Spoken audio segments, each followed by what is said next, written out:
Hello, hi, welcome back to Learnino KTU BTech 2024 scheme S3 ME സ്റ്റുഡൻസിന്റെ syllabus ആണ് ഇന്ന് discuss ചെയ്യുന്നത്. നമ്മൾ already easy triple CSC എല്ലാം ചെയ്തിട്ടുണ്ടായിരുന്നു.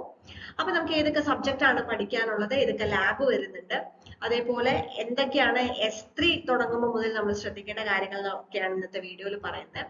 സോ S3 മുതൽക്ക് ഒരു S5 S6 വരെയുള്ള സബ്ജക്റ്റുകൾ നിങ്ങൾ ജസ്റ്റ് എക്സാമിന് വേണ്ടി പഠിക്കുക എന്നുള്ള രീതിക്കല്ല, അത് കഴിഞ്ഞിട്ടും നിങ്ങൾക്ക് ആ സബ്ജക്റ്റുകൾ, ദാറ്റ് മീൻസ് നിങ്ങളുടെ കോർ സബ്ജക്റ്റുകൾ നിങ്ങൾക്ക് ആവശ്യം വരും എന്നുള്ളത് ആദ്യം മനസ്സിലാക്കിയിട്ട് വേണം പഠിച്ചു തുടങ്ങാനായിട്ട്. പ്രത്യേകിച്ച് നിങ്ങൾ ബിടെക് കഴിഞ്ഞിട്ട് നിങ്ങൾക്ക് ഇപ്പോൾ ഒരു പബ്ലിക് സെക്ടർ കമ്പനിയിൽ ഒരു ജോലി വേണം, നിങ്ങൾക്ക് ഗേറ്റ് എക്സാം എഴുതണം. ഗേറ്റ് എക്സാം എന്ന് പറഞ്ഞാൽ എംടെക്കിന് വേണ്ടി മാത്രമല്ല, ഗേറ്റ് സ്കോർ യൂസ് ചെയ്ത് നിങ്ങൾക്ക് പബ്ലിക് സെക്ടർ കമ്പനീസിൽ കയറാം. ഇനി അതല്ല നിങ്ങൾക്ക് ഒരു ഗവൺമെന്റ് ജോബ് വേണമെന്നുണ്ടെങ്കിൽ RRB എക്സാമിന് എഴുതാനാണെങ്കിലും അതല്ലെങ്കിൽ PSC എക്സാമിനൊക്കെ നിങ്ങൾക്ക് എഴുതുന്ന സമയത്ത് ആ സിലബസിൽ മെയിൻ ആയിട്ട് ചോദിക്കുന്നത് ഈ S3 മുതൽക്കുള്ള നിങ്ങളുടെ കോർ സബ്ജക്റ്റുകളാണ്. ഓക്കെ, അപ്പൊ അതുകൊണ്ട് ആ ഒരു കാര്യം മനസ്സിൽ വെച്ചുകൊണ്ട് വേണം ഇപ്പോഴേ അത് ബേസ്ഡ് ആവാൻ.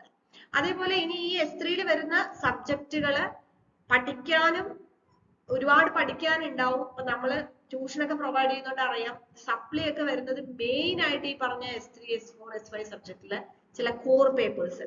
കാരണം എന്താണെന്ന് വെച്ച് കഴിഞ്ഞാൽ അത് കൃത്യമായി കാര്യങ്ങൾ മനസ്സിലാക്കാതെ ജസ്റ്റ് മക്കപ്പ് ചെയ്തിട്ട് ഡേ ബിഫോർ എക്സാം എന്തൊക്കെയോ കുറെ അവിടുന്ന് ഇവിടുന്നും ഒക്കെ പഠിച്ചിട്ട് പോയിട്ടൊന്നും എക്സാം പാസ് ആവാൻ പോകുന്നില്ല. അപ്പൊ അതുകൊണ്ട് നിങ്ങൾ ആ ഒരു സീരിയസ്നെസ് ആദ്യം മുതലേ തന്നെ നിങ്ങൾ ഡേ 1 തൊട്ട് നിങ്ങൾ കൃത്യമായിട്ട് പഠിച്ചെങ്കിലേ നമുക്ക് പാസ്സാവാൻ പറ്റുള്ളൂ.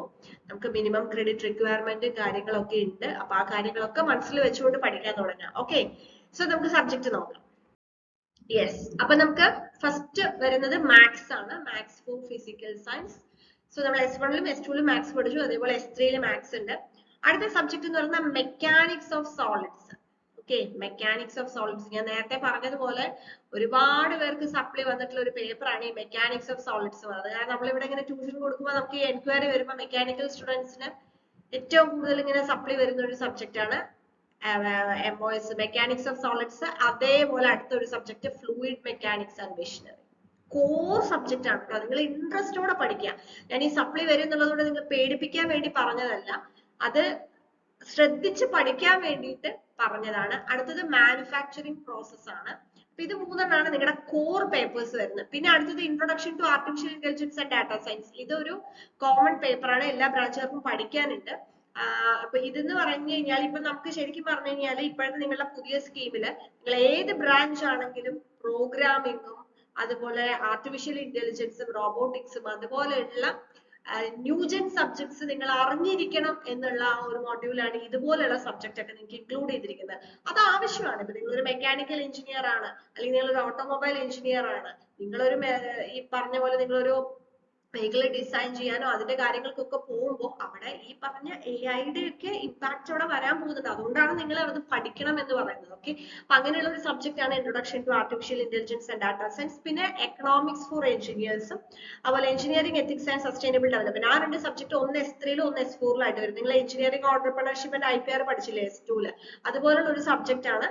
അത് ജനറൽ ആയിട്ടുള്ള ഒരു സബ്ജക്റ്റ് ആണ്. അത് ജനറൽ ആയിട്ട് നിങ്ങൾ ഈ എക്കണോമിക്സ് കാര്യങ്ങളൊക്കെ അറിയണം എന്നുള്ളത് കൊണ്ടാണ്. പ്രത്യേകിച്ച് ഒരു ഓണ്ടർപ്രണർഷിപ്പിലേക്ക്, സ്റ്റാർട്ടപ്പിലേക്കോ ബിസിനസ്സിലേക്കൊക്കെ പോകുന്നവർക്ക് പ്രത്യേകിച്ച് അത് അറിയണം. ഇനി അതല്ലാന്നുണ്ടെങ്കിൽ തന്നെ നമ്മളൊരു കോർപ്പറേറ്റ് വേൾഡിലേക്ക് പോകുമ്പോൾ വളരെ ബേസിക് ആയിട്ട് നമ്മൾ അറിഞ്ഞിരിക്കേണ്ട കാര്യങ്ങളാണ് അതിൽ പഠിക്കാനുള്ളത്. പിന്നെ നമുക്ക് ലാബുകൾ വരുന്നത് ഒരു computer aided machine drawing and modelling, പിന്നെ മെറ്റീരിയൽ ടെസ്റ്റിംഗ് ലാബ്, അങ്ങനെ 2 ലാബ്. പിന്നെ റെമഡിയൽ മൈനർ കോഴ്സ്. അത് മൈനർ കോഴ്സ് എന്താണ് എന്നുള്ളത് ഞാൻ ഡീറ്റെയിൽ ആയിട്ട് വേറെ വീഡിയോ ചെയ്തിട്ടുണ്ട്, അതുകൊണ്ട് ഞാൻ അതിനെക്കുറിച്ച് കൂടുതൽ പറയുന്നില്ല. അപ്പൊ ഇത്രയാണ് നമ്മുടെ സബ്ജക്ട് വരുന്നത്. ഇനി ഇതിന്റെ മാർക്ക് നോക്കിക്കോളൂ. നമുക്ക് ഇന്റേണലും എക്സ്റ്റേണലും മാർക്കിൽ maths, mechanics of solids, fluid machinery ഒക്കെ ഇന്റേണൽ 40, എക്സ്റ്റേണൽ 60 ആണ്. അതേസമയം മാനുഫാക്ചറിംഗ് പ്രോസസ്സിൽ മാത്രം ഡിഫറെന്റ് ആണ്, ഇന്റേണൽ 60 എക്സ്റ്റേണൽ 40. അത് എന്തുകൊണ്ടാന്ന് ഞാൻ പറയാം. ബാക്കി artificial intelligence and data science 40-60 ആണ്. എക്കണോമിക്സ് ഫോർ എഞ്ചിനീയർ അല്ലെങ്കിൽ engineering ethics and sustainable development 50-50 ആയിട്ടാണ് വരുന്നത്. ലാബ് എല്ലാം തന്നെ 50-50 ആയിട്ടാണ് വരുന്നത്. ഓക്കെ, ഇനി ഇതിൽ ഞാൻ മാത്സിന്റെയും അതേപോലെ എക്കണോമിക്സ് ഫോർ എഞ്ചിനീയേഴ്സ് ഞാൻ സെപ്പറേറ്റ് ആയിട്ട് ഒരു വീഡിയോ ചെയ്ത കാരണം ആ 2 സിലബസ് ഇതിനകത്ത് വെച്ചിട്ടില്ല. ബാക്കിയുള്ള സിലബസ് നമുക്കൊന്ന് നോക്കാം.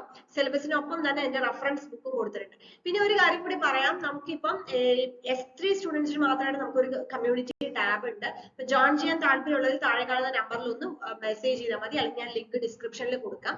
അതായത് നിങ്ങൾക്ക് ഈ പറഞ്ഞ പോലെ സിലബസ് അതേപോലെ തന്നെ റൂൾസ് റെഗുലേഷൻസ് എക്സാം വരുമ്പോൾ അതിന്റെ ഡീറ്റെയിൽസ് നമ്മുടെ ക്ലാസ്സുകളെ കുറിച്ചൊക്കെയുള്ള കംപ്ലീറ്റ് അപ്ഡേറ്റ്സ് വരുന്ന ഒരു ഗ്രൂപ്പാണ്. വേറെ ഒരു ചാറ്റും അതിനകത്ത് അലൗഡ് അല്ല. നമ്മൾ ഈ ഇൻഫർമേഷൻസ് പാസ് ചെയ്യാന്നുള്ള ഒരു ഉദ്ദേശത്തോടു കൂടി തുടങ്ങിയിട്ടുള്ളതാണ്. അപ്പൊ നിങ്ങൾക്ക് താല്പര്യം ഉണ്ടെങ്കിൽ അതിനകത്ത് ജോയിൻ ചെയ്യാം. ഓക്കെ, അപ്പൊ സിലബസ് ചോദിച്ച് പലരും മെസ്സേജ് അയക്കുന്നുണ്ടായിരുന്നു. അപ്പോൾ ഗ്രൂപ്പിൽ ജോയിൻ ചെയ്യുകയാണെങ്കിൽ നിങ്ങൾക്ക് സിലബസ് ഈസി ആയിട്ട് ആക്സസ് ചെയ്യാനായിട്ട് പറ്റും.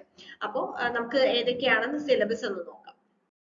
So first mechanics of solids. Maths ഞാൻ പറഞ്ഞല്ലോ ഓൾറെഡി, വേറെ മാത്സ് കോമൺ ആയിട്ടാണ് വരുന്നത്. അപ്പൊ അതുകൊണ്ട് ഞാൻ വേറെ വീഡിയോ ചെയ്തുകൊണ്ടാണ് ഇതിൽ ഇൻക്ലൂഡ് ചെയ്യാതിരുന്നത്. സോ മെക്കാനിക്സ് ഓഫ് സോളിഡ്സ് നോക്കാം.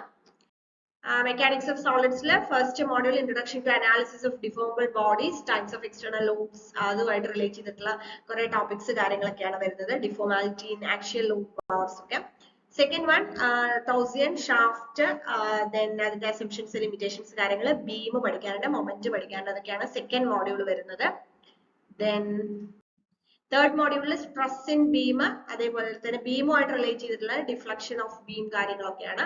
ആൻഡ് ഫോർത്ത് മോഡ്യൂളിൽ stress on inclined plane due to uniaxial stress. പിന്നെ ഒരു ടോപ്പിക് വരുന്നത് buckling and stability in long columns. അതൊക്കെയാണ് 4 മോഡ്യൂൾ ആയിട്ട് വരുന്നത്. നമുക്ക് ഏതൊക്കെയാ ടെക്സ്റ്റ് ബുക്കും റെഫറൻസ് ബുക്കും നോക്കാം. ഓക്കെ, ടെക്സ്റ്റ് ബുക്സ് നമുക്ക് വരുന്ന മെക്കാനിക്സ് ഓഫ് സോളിഡ്സിന്റെ 2 ടെക്സ്റ്റ് അതിനകത്ത് പറയേണ്ട, RK ബൻസാലിന്റെയും അതുപോലെ SS ഭവികയുടെ 2 ടെക്സ്റ്റ് പറയുന്നുണ്ട്. പബ്ലിഷറുടെ പേര് കൊടുത്തിട്ടുണ്ട്. പിന്നെ സ്ട്രെങ്ത് ഓഫ് മെറ്റീരിയൽസിന്റെ 2 ടെക്സ്റ്റ്. ഇവിടെ ശ്രദ്ധിക്കേണ്ട ഒരു കാര്യം എന്ന് വെച്ചാൽ ഇനി മുതൽക്ക് അങ്ങോട്ട് നമുക്ക് ഏതെങ്കിലും ഒരു ടെക്സ്റ്റ് 4 മോഡ്യൂൾ കൂടെ പഠിക്കുക അങ്ങനെയൊന്നും ഉണ്ടാവില്ല. ചിലപ്പോൾ ഓരോ മോഡ്യൂളായിരിക്കും ഓരോ ടെക്സ്റ്റില് നമുക്ക് പഠിക്കേണ്ടത്, റെഫർ ചെയ്യേണ്ടത്. അപ്പോൾ ആ രീതിയിൽ ടെക്സ്റ്റ് ബുക്കുകളുടെ റെഫറൻസ് ബുക്കുകളുടെ പേരും ഒക്കെ കൃത്യമായിട്ട് മനസ്സിലാക്കി വെക്കുക. ഓക്കെ, അടുത്ത subjects fluid mechanics and machinery ആണ്. നമുക്ക് നോക്കാം. അതിനകത്ത് നമുക്ക് അതിലൊരു പ്രീ റിക്വസ്റ്റ് ആയിട്ട് പറയുന്നത് പ്രോപ്പർട്ടീസ് ഓഫ് ഫ്ലൂയിഡ് നമ്മളൊന്ന് മനസ്സിലാക്കി. Specific gravity, specific weight, specific volume, അങ്ങനെയുള്ള കാര്യങ്ങളൊക്കെ. ഇൻട്രൊഡക്ഷൻ ടു ഫ്ലൂയിഡ് മെക്കാനിക്സ് ഒക്കെ ഒന്ന് അതൊരു പ്രീ റിക്വസ്റ്റ് ആയിട്ട് പറയുന്നത്. പിന്നെ types of fluids, pressure measurement കാര്യങ്ങളൊക്കെയാണ് അതിനകത്ത് വരുന്നത്.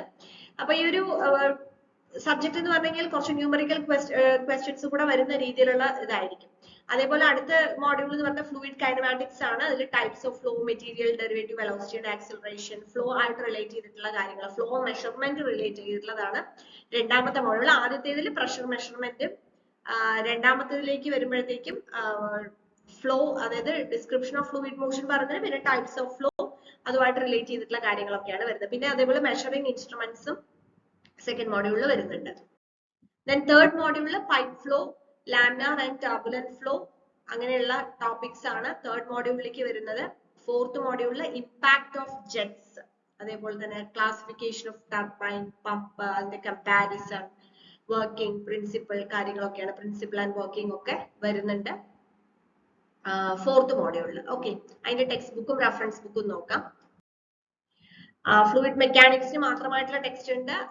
ദെൻ റെഫറൻസ് ബുക്കിലും ടെക്സ്റ്റ് കൊടുത്തിട്ടുണ്ട്. അപ്പൊ അതിൽ നിങ്ങൾക്ക് ഞാൻ നേരത്തെ പറഞ്ഞതുപോലെ ഇപ്പൊ ഈ ഡിപ്പാർട്ട്മെന്റിൽ നിന്നല്ല, ഏത് ഡിപ്പാർട്ട്മെന്റിലാണെങ്കിലും ഞാൻ ഈസിയാണ്. ഇപ്പൊ ഏത് ഡിപ്പാർട്ട്മെന്റിലാണെങ്കിലും നമുക്ക് ഒരു മോഡ്യൂളിൽ നിന്ന്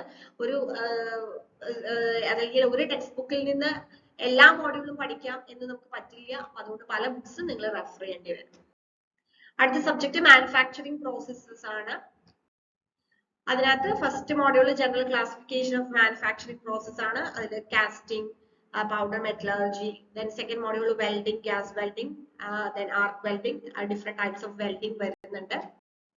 Then അടുത്തത് metal forming, rolling, sheet metal operations, types of die, അതൊക്കെയാണ് വരുന്നത്. നെക്സ്റ്റ് ഫോമിംഗ്, അതുപോലെ wire, road, tube drawing, bending തുടങ്ങിയിട്ടുള്ള ടോപ്പിക്സ് ആണ് ഫോർത്ത് മോഡ്യൂളിൽ വരുന്നത്. ടെക്സ്റ്റ് ബുക്സ് ഇതൊക്കെയാണ്. 3 ടെക്സ്റ്റും അതേപോലെ ബാക്കി ഒരു 4 റെഫറൻസ് ബുക്കും കൊടുത്തിട്ടുണ്ട്. ഓക്കെ, അടുത്തത് നിങ്ങളുടെ കോർ സബ്ജക്റ്റ് അല്ല, 3 നമുക്ക് കോർ വരുന്നത്. അടുത്ത introduction to artificial intelligence and data science ആണ്. സോ ഇതിനകത്ത് നമുക്ക് AI യും മെഷീൻ ലേണിംഗും ഒക്കെയാണ് പഠിക്കാനുള്ളത്. ഒരു ഡിഫറെന്റ് സബ്ജക്റ്റ് ആയിരിക്കും. ബാക്കി നിങ്ങൾ പഠിക്കുന്ന സബ്ജക്റ്റിൽ നിന്നും ഡിഫറെന്റ് ആയിട്ടുള്ള ഒരു സബ്ജക്റ്റ് ആണ്. AI ആൻഡ് ഡാറ്റ സയൻസിന്റെ ഇൻട്രൊഡക്ഷൻ, അതിന്റെ മാത്തമാറ്റിക്കൽ ഫൗണ്ടേഷൻ, ദെൻ അതിന്റെ അപ്ലൈഡ് പ്രോബബിലിറ്റി ആൻഡ് സ്റ്റാറ്റിസ്റ്റിക്സ് മൂന്നാമത്തെ മോഡ്യൂള്, ദെൻ നാലാമത്തെ മോഡ്യൂള് ഡാറ്റ സയൻസിന്റെ ബേസിക്സ്. ഓക്കെ, ഇത്രയാണ് വരുന്നത്. അതിനും നിങ്ങൾക്ക് ടെക്സ്റ്റ് ബുക്സും റെഫറൻസ് ബുക്സും ഒക്കെ പ്രൊവൈഡ് ചെയ്തിട്ടുണ്ട്. അപ്പൊ ഏതൊക്കെയാണ് ഈ പറഞ്ഞ ടെക്സ്റ്റ് ബുക്ക്? നമുക്ക് ഇതിൽ കുറച്ച് മാത്സുമായിട്ട് റിലേറ്റ് ചെയ്ത്, അല്ലെങ്കിൽ ലീനിയർ ആൾജിബ്ര, പ്രോബബിലിറ്റി കാര്യങ്ങളൊക്കെ കുറച്ചുകൂടി മാത്സും കൂടെ ഇന്റഗ്രേറ്റ് ചെയ്ത് വരുന്ന ഒരു സബ്ജക്റ്റ് ആണ്. ഓക്കെ, സോ കൃത്യമായിട്ട് ബുക്സ് എല്ലാം റെഫർ ചെയ്തിട്ട് ഞാൻ ആദ്യം പറഞ്ഞത് മനസ്സിൽ വെക്കുക. ആ ഒരു സീരിയസ്നെസ്സോട് കൂടി തന്നെ S3 മുതൽ പഠിച്ചു തുടങ്ങുക. Okay, thank you.